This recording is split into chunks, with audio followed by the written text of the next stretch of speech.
Hi, this video is all about insecure attachment and what it looks like. My name's Nairi and this is Fly Little Birds. So insecure attachment is a child really not trusting adults to be able to provide their needs for them. What it is from the early days of neglect or childhood abuse, the child has learned that adults cannot be trusted, they cannot provide for them, and they cannot be relied upon. And so as a new foster carer or adopter of the child, then you have your work cut out to try and convince them that actually you are worth it and actually you are going to provide for them. The child will often be very nervous around adults, and this could display itself in more than one way. So the child might be always trying to please, always trying to do the right thing, being overly compliant, might be over familiar even, or very, very nervous and keeping away from the adult, very fearful of the adult, not wanting to get too close just in case they get hurt. And often fostered and adopted children are coming with insecure attachment. About 60% of the population, if those figures are right, this is what I think I've read, I think it varies wherever you look, are securely attached. It's quite a big chunk of the population that aren't securely attached. And of course, as you get older, then you have the same insecurity around relationships. You find it really difficult to trust. And some of the ways that you can build that trust then is you make sure that things are predictable in the house, that you're predictable, everything that happens is predictable, the routines are predictable. So meal times, when they get up, when they go to bed, what you provide for them, whether you do a story at night, whether you bath every day, where the clothes are, that they're clean. That was the dog going in the bed. And that you make sure that you try to build up those close times. Now, for me, I can still see in one of my sons, he still does not really like that closeness.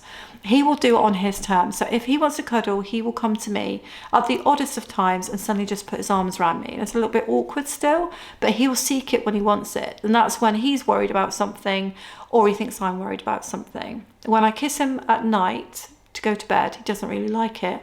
And I was thinking last night, I might actually ask him if he wants me to do it, because you can tell he's a bit like, doesn't really like it. And so trying to kind of build in those close times really often on their terms.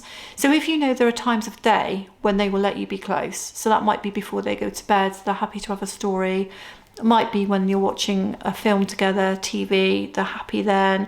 It might be when you're over a meal, they're happy to chat and be a little bit more relaxed and close to you, and you can make more eye contact.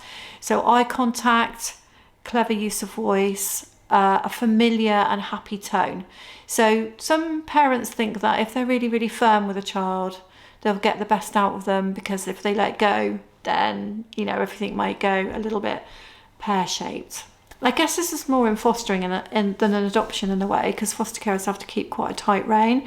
Obviously, when you adopt a child, the child is yours. It's up to you. If you have bad behaviour on your hands, well, you do.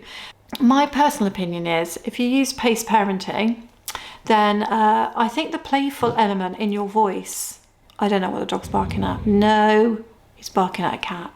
If you use a playful element in your voice, then you'll often draw a child out that otherwise wouldn't be drawn out. And so using that playful tone can bring them close, can kind of build up that attachment to you. Because what you're trying to do over a period of time is for them to realise that you are going to be that person that they can attach to, and you're going to be that person that's always going to be there for them. And so that needs just coming at every angle. It means spending time with them. It means using your voice to be playful. It means providing boundaries that they know exist and that you're not just going to drop, because actually that's unreliable to them. You start dropping your boundaries and not holding on to them. I sometimes find my boys were like, well, why are you letting us do that? We don't normally watch telly till 9. We only watch it till 8. Why are you doing that? And they actually struggle with it. Even though it's something that they actually want. It's because I've just dropped the boundary, and that makes them feel a little bit insecure. So sometimes too much flexibility isn't good either. But what I can say to you is you're in it for the long haul. And some of us as adults, me included, I don't have secure attachment. I know mine's insecure, and I know that's because of my childhood. And so I have a lifelong option of trying to build up my conscious awareness of that, and to make sure that I'm aware that sometimes I don't trust other people. And so it's not something that you can kind of stick a bandage on and go, there we go, they don't have insecure attachment anymore. It might well be that they go into adulthood with it, but you learn ways of helping them and they learn ways of helping themselves. So I hope that helps you.